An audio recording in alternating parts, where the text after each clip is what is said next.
형제와 여러분 안녕하세요. 오늘은 5월 25일 금요일 하나님 백성은 세상의 빛입니다 라는 제목으로 출애굽기 25장 23절부터 40절까지를 묵상하겠습니다. 23절 너는 조각목으로 상을 만들되 길이는 2규빗 너비는 1규빗 높이는 1규빗 반이 되게 하고 순금으로 싸고 주위에 금테를 두르고 그 주위에 손바닥 넓이야만 한 턱을 만들고 그 턱 주위에 금으로 테를 만들고 26절 그것을 위하여 금고리 넷을 만들어 그 네 발 위에 네 모퉁이에 단되.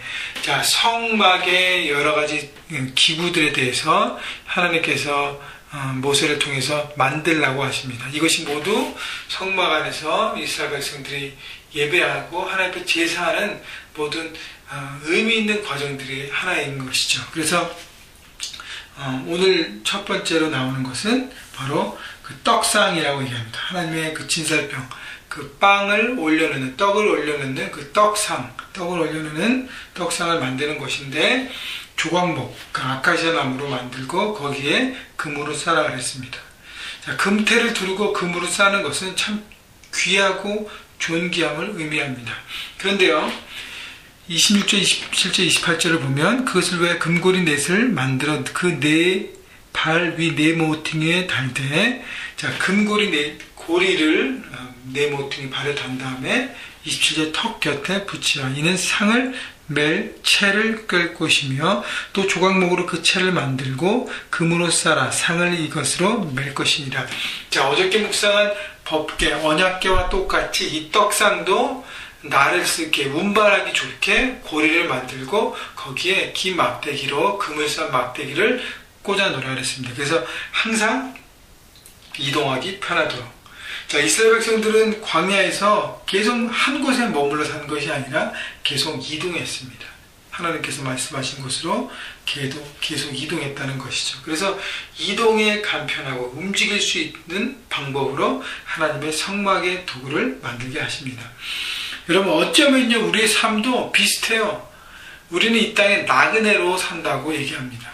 이 땅에 잠시 왔다 가는 것입니다. 그런데 여러분 이사 한번 가보시면 얼마나 짐이 많은지 모르죠.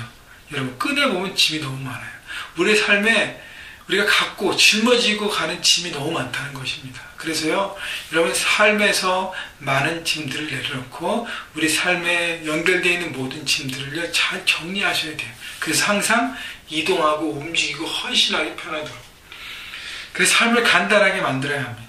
여러분 삶에 너무 많이 있고 너무 주변이 얽혀 있다면 여러분 좀 정리하셔서 하나님 앞에 이렇게 귀하게 드릴 수 있도록. 그래서 하나님께서 우리에게 단기 선교를 말씀하실 수 있고 여러 가지 일들을 감당하고 맡기실 텐데 그때 순종하기 편할 수 있도록 우리 삶을 간편하게 만들어야 하는 것입니다. 29절 너는 대접과 숟가락과 병과 붓는 잔을 만들되 순금으로 만들며 떡상에 놓여지는 대접, 숟가락, 병, 붓는 잔 이런 모든 것들을 순금으로 만들려고 합니다.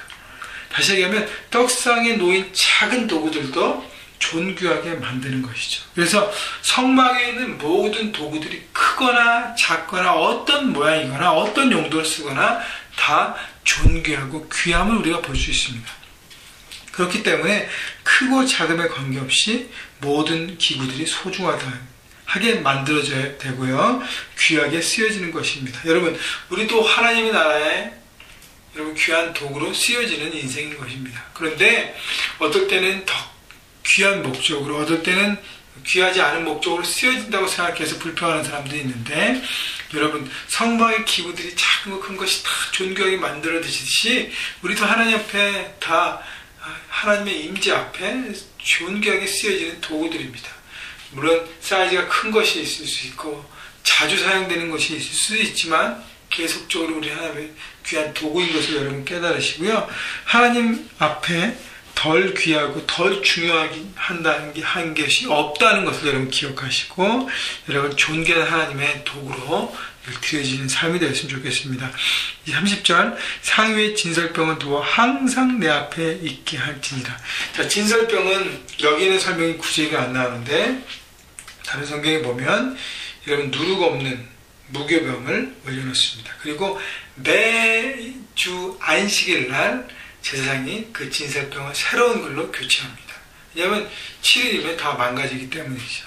그래서 항상 새로운 것을 있게 합니다. 여러분, 그 누룩 없는 떡을 넣고 또 진설병이 사이즈가 굉장히 커요. 여러분, 모양도 없고 누룩이 없기 때문에 맛도 없습니다. 그러니까 하나님 앞에 조미료가 잔뜩 들어간 꾸며진 모습으로 나아가는 것이 아니라 이 진설병은 the bread, 영어 성경 보세요. the bread of the presence, 하나님의 임재를 상징하는 것인데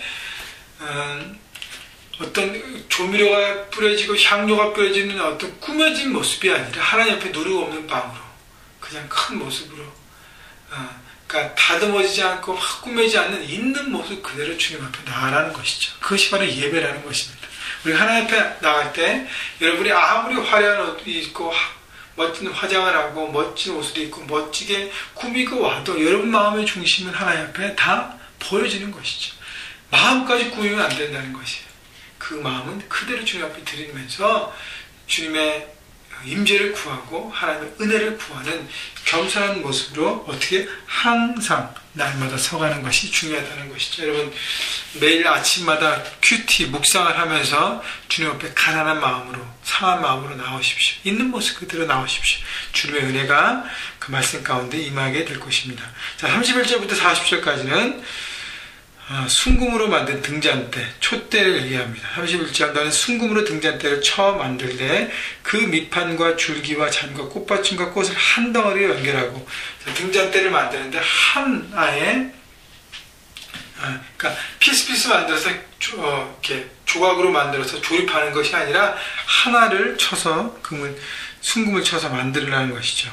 가지 6을 만드는데 등잔대 왼쪽으로 3개, 오른쪽으로 3개, 중심 하나. 그래서 7 등잔대를 올려놓을 수 있도록 하게 하고, 33절 이쪽 가지에 살구꽃 형상의 잔셋과 꽃받침과 꽃이 있게 하고, 그러니까 살구꽃 형상의 잔셋과 꽃받침은 이쪽 3개, 저쪽 3개 다 하라는 것이죠.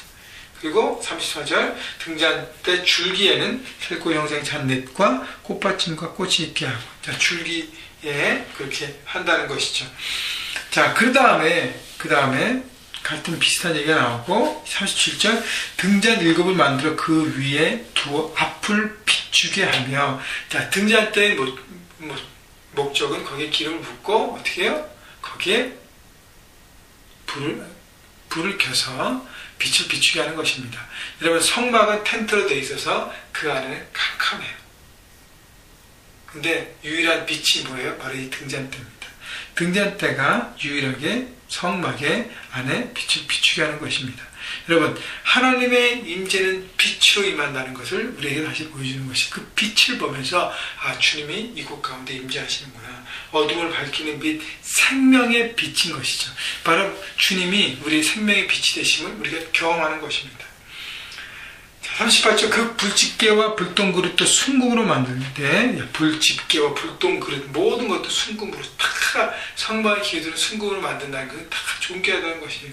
39절 등잔대와 이 모든 기구를 순금 한 달란트로 만들되 너는 삼가 이 산에서 내게 보인 양식대로 할지니라. 자, 그래서 모든 기구를 순금으로 만든 존귀한 귀한 것으로 하나님께서 만들려고 말씀하십니다. 자, 그래서 등잔대의 모습을 보면서 빛을 비추는 것. 여러분, 계시록에 보면 7개의 소아시아 교회가 나오면서 그 7교회가 바로 7 촛대로 상징하고 있습니다. 결국 세상의 빛을 비추는 것이 바로 우리의 목적이고 바로 하나님의 교회, 우리가 해야 할 일이라는 것입니다. 여러분, 세상의 현장에서 빛을 비추는 삶을 우리가 그 등잔대를 보면서 그렇게 살아가야 하는 예배자로, 삶의 예배자로 촛대의 모습으로 살아가라는 것입니다. 여러분, 여러분의 가정을 여러분 비추십시오. 여러분의 직장과 캠퍼스를 여러분이 비추십시오. 우리 교회를 빛으로 비추십시오. 우리는 빛을 이렇게 만드는 사람이 아니라 주님의 빛을 받고 전하는 사람입니다. 그래서 늘 빛 대신 주님 앞에 나와서 주님의 빛을 경험해야 돼요. 그래서 거룩해야 되고요. 죄를 고백하고 주의 불을 씻겨야 되고요. 그리고 항상 주님의 기준, 말씀대로 실천하며 살아갈 때 그 빛이 우리 안에 생생하게 비춰지는 것. 바로 성령님의 인도를 받고 그분의 역사 가운데 기름 부으신 가운데 살아가게 되는 것입니다. 여러분이 빛이라는 것을 잊지 마시고요. 여러분, 사그러지는 빛이 아니라 활발 타오르는 정말 생명력 있는 빛으로 오늘 만나는 모든 사람에게 생명을 전하고 환히 비춰서 어둠을 쫓아내는 승리하시는 여러분 모두가 되시길 주님의 이름으로 축원합니다.